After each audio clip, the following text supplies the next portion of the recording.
سلامت شد، چطورید؟ خوبید؟ بنده تمیم سعیدی هستم. امروز اومدم بچه برنامه 14 روزه پای فنری تو خونه رو استارت بزنم و هر کسی که میخواد پرشی به سمت بالا یا به جلو بیشتر بشه، قدرت پاهاش فوق العاده زیاد بشه و پاش مثل فنر بشه و چابکش هم زیاد بشه، حتما تا آخر این برنامه با من باشه. امروز روز اولشه.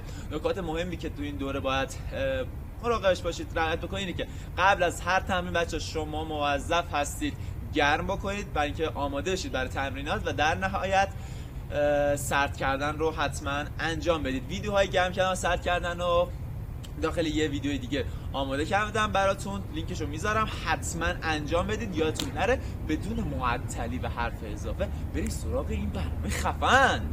بچه تمرین اول استارت زدنه. یه فاصله 15 الی 20 متری رو باید 4 ست استارت بزنید. اگه داخل خونه میخواین کار انجام بدید، درجا توی محلی وایسا و بعد 15 الی 20 ثانیه درجا استارت بزن. نکته مهم دستاتونه، حتما درست انجامش بدید. بریم برای انجامش. 3 2 1.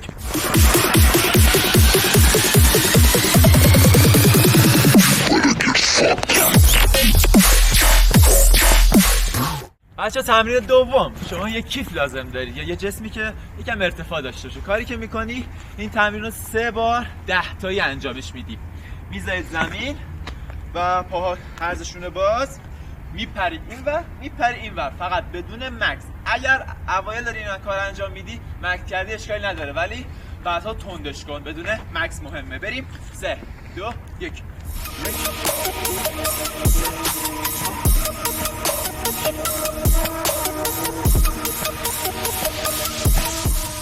یادتون باشه بچه‌ها بین هر ست میتونید 30 الی 90 ثانیه استراحت بکنید.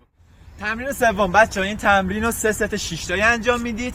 یه ذره سخت‌تره ولی هر بار که داری انجام میدی سعی کن با پاشنه پات محکم به باسنت بزنی. بریم انجامش بدیم ببین چه جوریه. در جا وای میسی، یه پا بالا، پات که بالا بود میپری، با اون یکی پات میزنی به باسنت. 3 ست 6 تایی. 1 2 3.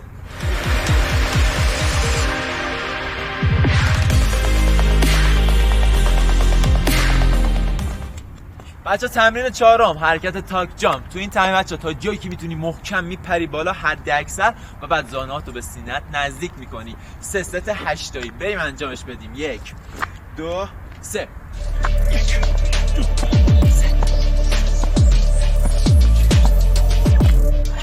یادت باشه بدون مکس باید پات خورد زمین بپری بالا. امیدوارم بهتر کنید تا روز آینده. امید دیدار.